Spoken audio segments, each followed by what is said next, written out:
The launch of Kiogoro Water Project here in Nyaribari Chache constituency in Kisii Central Ward.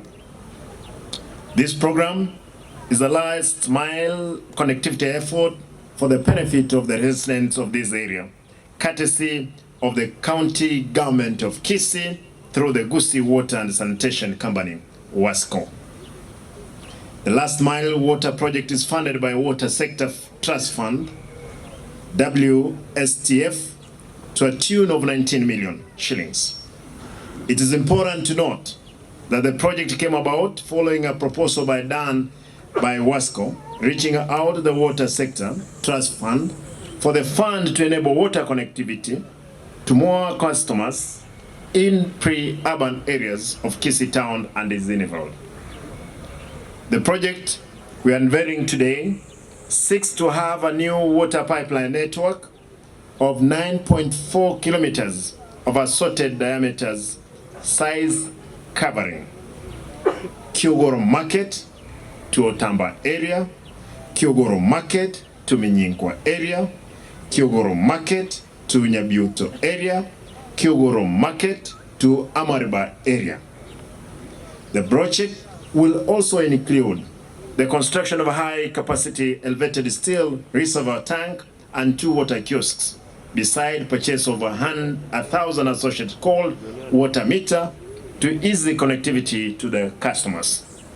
Imperatively, the expansion of projects on existing Kiogoro line is poised to serve a total population of over 2,000 residents with clean, potable water. Having said that, let me observe that as much as GWASCO endeavors to expand water connectivity to the people, the management should strive to ensure they offer quality service.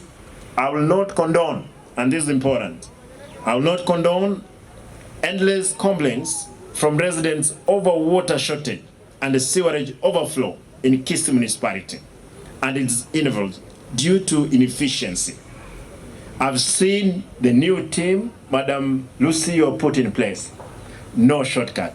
We need service, period. On the same note, I appeal to residents within the catchment areas to ensure that they always officially apply to get legal connected to both the GWASCO water and the West lines. I want to thank the police in charge, the team. I saw the other day arresting the former MCA, my friend, Moref, for connecting illegal what? Connecting into illegal water. Mulifanya kazi nzuri sana, nashukuru. Sio yeye peke yake, watu ni wengi. In so doing, as a government, we will also be able to know the estimated population in need of piped water and sewerage services, so that we can plan to effectively get all of us connected to save water and sanitation services to help keep hygiene-related disease at bay. Going forward, my administration is intent to having all residents of Kisii County served with clean water through establishment of more projects